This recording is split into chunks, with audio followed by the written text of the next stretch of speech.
Hello, everyone, and welcome to episode 2 of the Rogue Health Economist. I'm your host, James Maskell, and each day until we finish lockdown, I am going live to share with you my thoughts on health economics and what we can do to be able to create a better healthcare system and ultimately flatten the curve on healthcare costs.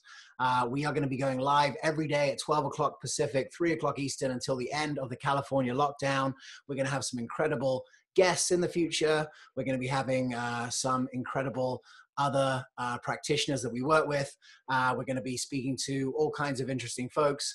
Today, we are going to do a topic that is really close to my heart, and that is externalities. So let me just show you what we've got here. So again, this is episode 2 of the Rogue Health Livecast. And please tell your friends if you enjoyed yesterday and you're enjoying the content here today, please share this. You have an ability right now as someone who's listening to make this, if you agree with what I'm saying, to get this out to more people. There's going to be some controversy today because it is the Rogue Health Economist show. So let's jump into it. So today we're going to be talking about negative externalities, and thanks first of all to our sponsors, the Evolution of Medicine, the Virtual Practice Pivot Interactive Guide for health professionals. If you're watching this and you're a health professional, go and get that free guide. We are helping doctors and health professionals pivot into an online practice so that you can survive and have a truly resilient practice in the face of COVID. So what is a negative externality? We're going to start with a quote from my man, Elon Musk. He says, "The reality is that gas prices should be much higher than they are because we're not incorporating the true damage to the environment and the hidden costs of mining oil and transporting it to the US.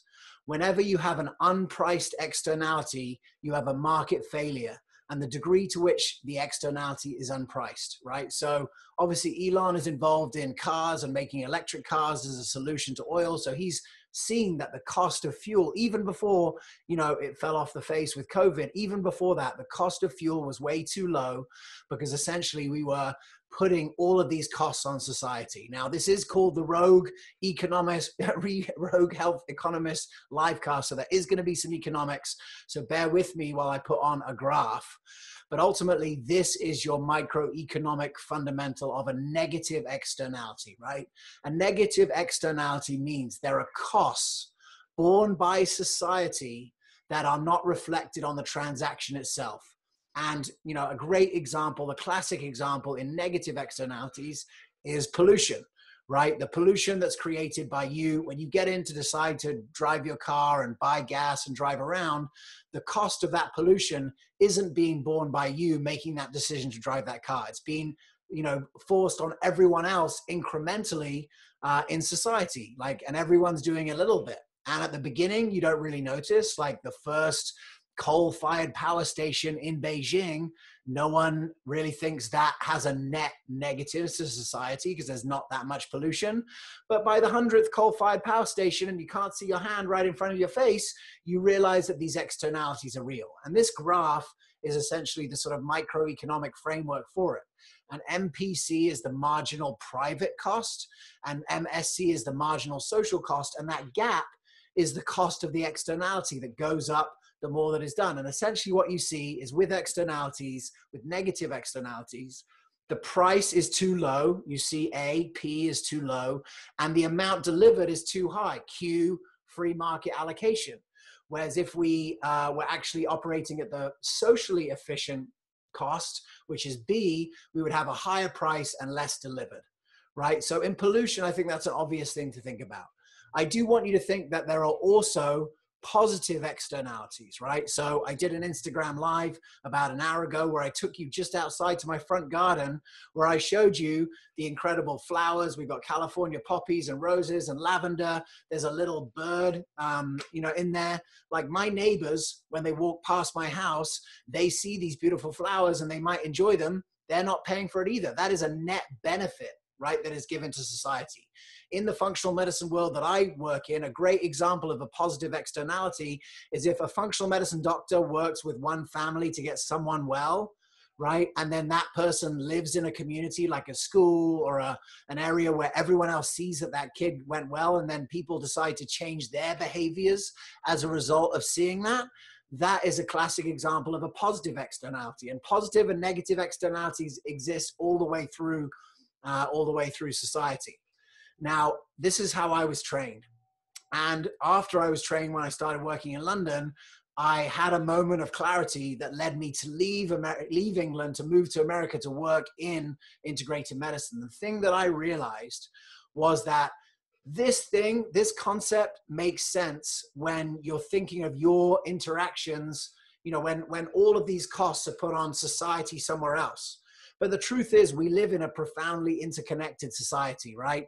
The pollution that happens, in one place affects everywhere else because it's just one Earth.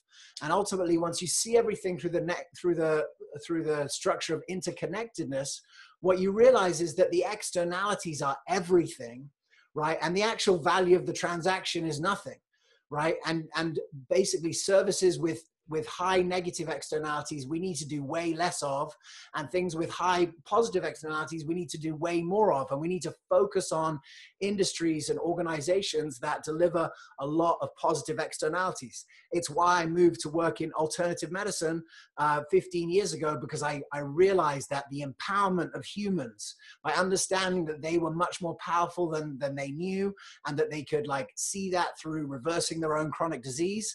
And then, that benefit would spread out to other people who witnessed it and took action at no cost to that original transaction or no price to pay. That was a serious positive externality.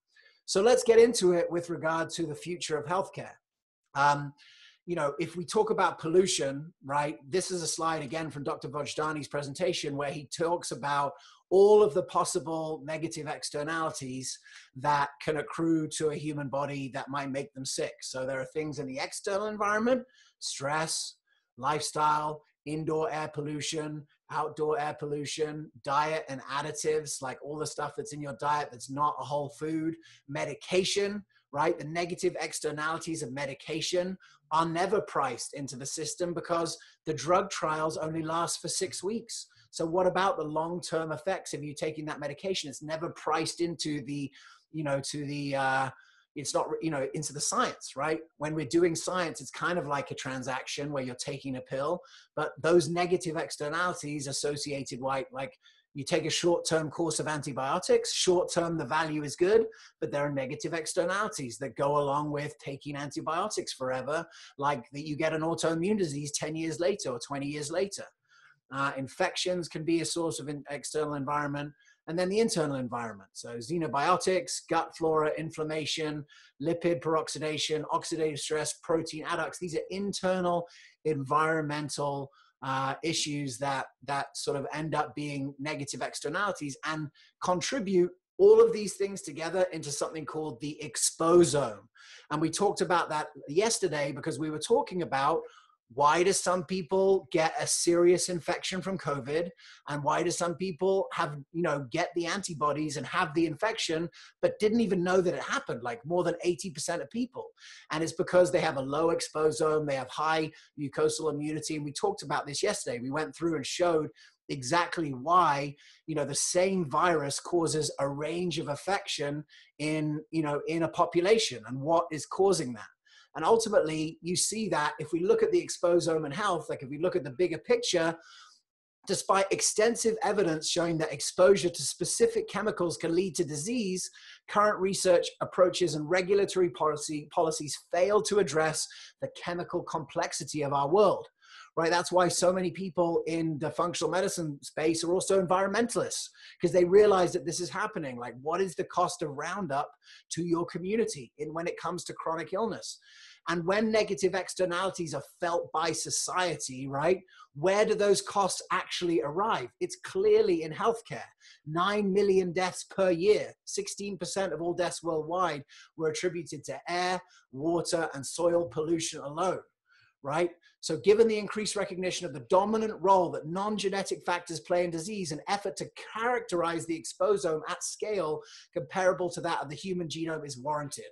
right? So this is why in this world, a lot of people are looking at the effect of toxins on health, because by their very nature, they are underestimated, right? Externalities by their very nature are underreported. How can you really work out what the effect of you driving to Walmart was on, you know, someone 10 miles away? It's small, but it's real. And so adding up all those things is hard. Externalities are hard to measure. And so if we understand that we are in an interconnected world, externalities are everything, and the actual interaction is almost nothing, right? If you add it all up together. And so ultimately this leads us to this, you know, adage in functional medicine, which it's the genes load the gun and the environment pulls the trigger. And this diagram is sort of a function of what causes autoimmunity. And we're going to have a whole week dedicated to autoimmunity because the cost of treating autoimmune disease is massive, right? Humira is $5,000 a month. And it's the #1 advertised drug in America. And all of these drugs are growing significantly. And that's why this cost keeps going up. And yet functional medicine doctors through this lens can actually see a way to get people off autoimmune medication, because they understand that this sort of matrix of autoimmunity comes from genetic predisposition. Yes. And we all have that. Intestinal permeability, this is totally modifiable, right? This is something that you can get back your internal integrity through functional medicine. And also you can minimize environmental influences. Like these are things that are modifiable. And so ultimately, you know, it brings us back to this conversation about when people get infected and how they get infected and why. And I guess I want to just share, you know, one more piece specifically with you, which is, you know, through this education and sitting in the back of functional medicine and integrative and naturopathic conferences for years, I started to come across this idea of transgenerational epigenetics, right? So epigenetics is the idea that the genes load the gun and the environment pulls the trigger. Like there is control above genes. That's what epigenetics means, right? And epigenetics is the dominant way of really thinking about genetics, because when we uncovered the human the human genome in the year 2000, there weren't genes for all these diseases that we thought that there might be.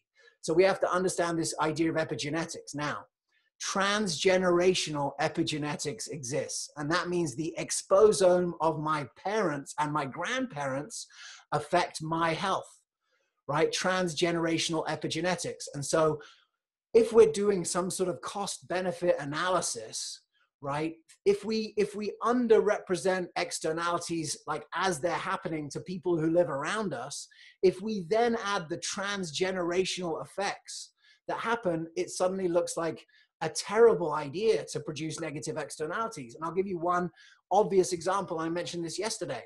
Look at Agent Orange in Vietnam, right? 2 generations later, there are birth defects coming from something we did in 1970s, right? So the long-term societal costs of doing transgenerational, of doing Agent Orange and blanketing the whole country of Vietnam, has costs that go years beyond. Depleted uranium, right, in Afghanistan and Iraq. The same, probably worse, because depleted uranium is so bad, that's like a war crime, right? So these costs are being borne by the societies for years after because of transgenerational epigenetics. So 2 years ago, I realized that, and I started to, I wrote a blog about it. I wrote on this site called Prime Mind that doesn't exist anymore, but it ended up on Medium. And I said, look, the cost-benefit analysis, the short-sighted model for determining value. So in the last year, the growing amount of research has shown that the effects of our environment on our bodies even persist from parent to child, birthing a new term, transgenerational epigenetics. Various methods are outlined to try and determine the cost for these negative externalities, but these are hard to quantify and underestimated. And this leads to cost-benefit analysis assigning too much value, right, the benefit minus the cost, to projects with large externalities like fracking, right? Fracking looks great in the short term, jobs for everyone in North Dakota, but a few years later we have poisoned water, we destroy, the tribes that were there forever, And ultimately, we can't drink that water again forever, for years, until the toxins that are put in the fracking fluid go away. And these are concepts that I think if you think in a holistic way, it makes sense, but negative externalities really helps it to be understood. And these effects are compounded exponentially when we consider these two factors together, right? And ultimately, it's tricky to measure negative economic impact of filling a coal miner's lungs with coal dust over their lifetime in the mine. How do you then measure the transgenerational epigenetic costs to the miner's family, possibly generations down the line? And in the first generation, that could be lung cancer, but in the next generation, that could be autism and ADD. Just the other day, a study showing that autism is really linked with the inflammation of the mother during the time of birth, and toxins cause inflammation. They cause oxidative stress, right? So this is happening. And ultimately, I want to just start a conversation about this, because if we understand that negative externalities are happening, right, we need to operate in a medical operating system that honors something that would understand that, because, science by its very nature, short-term questions that are asked, where you keep one variable, you try and have one variable that changes, right? That is not really reflective of what's happening in the human body over 6 weeks, never mind 6 months or 6 years. And so we've got ourselves into a point where the cost of pollution, whether it be air pollution or medication, the costs that go aside are being dealt with by functional medicine doctors in their practices every day, because they're seeing they have to unwind years of negative externalities caused by medication and caused by environmental pollutions of all sorts. And so I really want to, as a rogue health economist, I really want to talk about the power of negative externalities, because I think, in the pollution conversation anyway, we think, okay, well, these things are born by society, but we don't really know where they're born, and they're born in healthcare costs. And it couldn't be more apparent right now, because all of the people, like the outcomes associated with people having these, a weak constitution from, years of transgenerational epigenetics is making them susceptible to die from COVID, right? Those are the people who have exposome is high, low mucosal immunity, like all of the things that you saw in that graph are happening to people right now. So ultimately, as we move forward, we need to think holistically, right? And that word holism has sort of become bastardized, and people don't really understand what it means and where it came from, but it's really just thinking in a whole system approach. And a systems biology approach to medicine is what functional medicine is. And that's why we've been so clear on it. But I want to go one step further into the rogueness, because ultimately right now, for the first time in human history, well, not for the first time, but we are starting to have a real conversation about what germs do, right? And if you go back to these other slides, if you go back especially to this slide, and you see the same germ is having a different effect on a range of people, right? The same germ is having a different effect on a range of people. No infection, mild infection, serious infection. Now, as you understand this, you can understand that before COVID came along, there were lots of people in medicine that had doubts about basing our whole plan on the germ theory. Right? The germ theory, because of stuff like this, where the same microbe has a way different effect on a bunch of different people, the question has to be, is the germ theory valid, right? 20 years ago, we didn't know anything about the human microbiome, where we saw that the majority of microbes we know now are beneficial for our metabolism, immunity, and digestion, and all kinds of other things that we don't really understand. So is basing the future of our plan a good idea to base it in germ theory when this is a reality, right? When it's a reality that the range of engagement, the range of affection on a group of people affects like their internal function. Now, what is a different way of explaining internal function? It's terrain, right? The terrain theory. So back at the turn of the last century, there was sort of a battle going on between Louis Pasteur and Antoine Béchamp. And Louis Pasteur was the germ theory guy, and you know about pasteurization, all those kind of things. And Antoine Béchamp was the terrain theory guy. And Béchamp was saying, look, treat the patient, not the infection, because the germ isn't actually that important. It's the terrain that's important. You know, and Pasteur said, look, germs cause disease.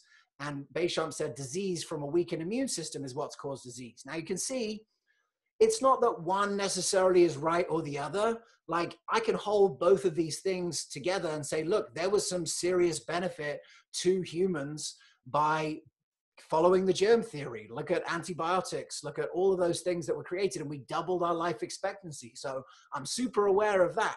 But at this moment, right, at this moment where we've maybe reached the edge of life expectancy value from the germ theory, we have to start to pivot a little bit to the terrain theory. And actually, Pasteur on his deathbed said, "Le microbe n'est rien, le terrain est tout," which is the microbe is nothing, the terrain is everything.